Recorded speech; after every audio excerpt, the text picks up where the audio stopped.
আজকের এই বিজি স্কেডিউলের মধ্যে যেটা অলমোস্ট সকলেই ফেস করেন, দ্যাট ইজ স্ট্রেস।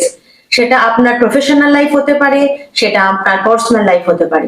তো আজকের ভিডিওতে থাকবে হোয়াট ইজ স্ট্রেস, বা কিভাবে স্ট্রেস আপনিও জানেন কিভাবে রিলিজ হয় আমাদের বডি থেকে, আর এটা কিভাবে কাজ করে আমাদের ওভারঅল হেলথের ওপরে, দ্যাট মিনস কি কি ব্যাড এফেক্ট থাকে। আজকের দিনে অলমোস্ট মোটামুটি সবাই স্ট্রেস কথাটার সাথে পরিচিত, এবং এই যে স্ট্রেস হরমোন এই কথাটার সাথেও অনেকে কানেক্ট করতে পারে।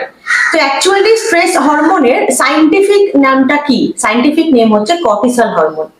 কর্টিসল হরমোন যেটা হেল্প করে the body respond two stress, এবং এটা তার সাথে সাথে আমাদের ব্লাড প্রেশার এবং আমাদের ব্লাড সুগার লেভেলকেও কিন্তু মেনটেন করে।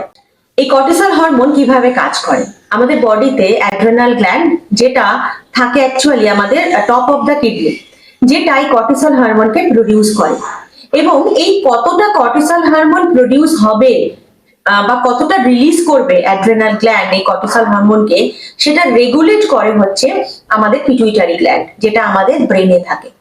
এবং তার সাথে সাথে আমাদের ব্লাড প্রেশার এবং আমাদের ব্লাড সুগারকে রেগুলেট করে, আমাদের বডির যে ইনফ্লামেশন তাকে সাপ্রেস করে, এবং আমাদের যে স্লিপ ওয়েক যে সাইকেলটা থাকে তাকেও কিন্তু কন্ট্রোল করে কর্টিসল হরমোন।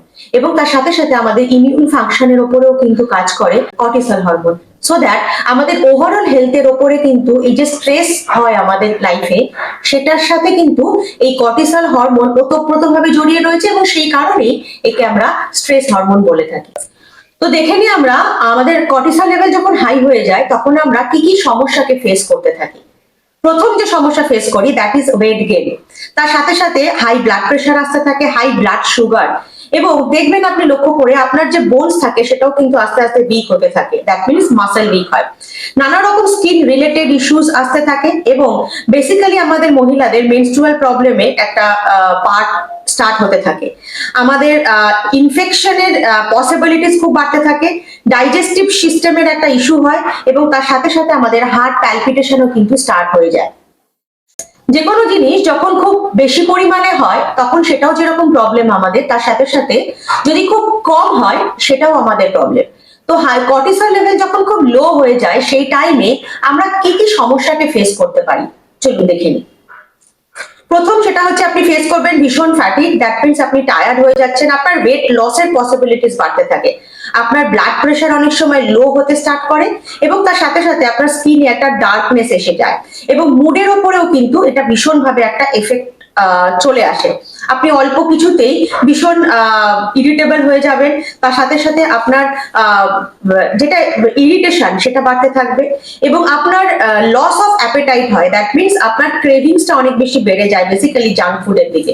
মাসেল উইকনেস তো ডেফিনেটলি হবে, এবং তার সাথে সাথে আপনার যে আমাদের যে জলের যে একটা ডিমান্ড থাকে শরীরে সেটাও কিন্তু আস্তে আস্তে বাড়তে থাকে। এছাড়া আমাদের বডিতে ক্র্যাম্পস আসতে থাকে, এরকম নানা রকমের ইস্যুস আমরা দেখতে পাই। তার মানে একটা জিনিস এটা থেকে আমরা বুঝতে পারি, যখন আমাদের কোনো কিছুই, যেটা আমি আগে বললাম, এক্সেসিভও ভালো না, আবার একেবারে খুব কম সেটাও ভালো না। ব্যালেন্স মেনটেন করাটাই হচ্ছে আলটিমেটলি হেলদি লাইফস্টাইলের প্রথম এবং শেষ পয়েন্ট।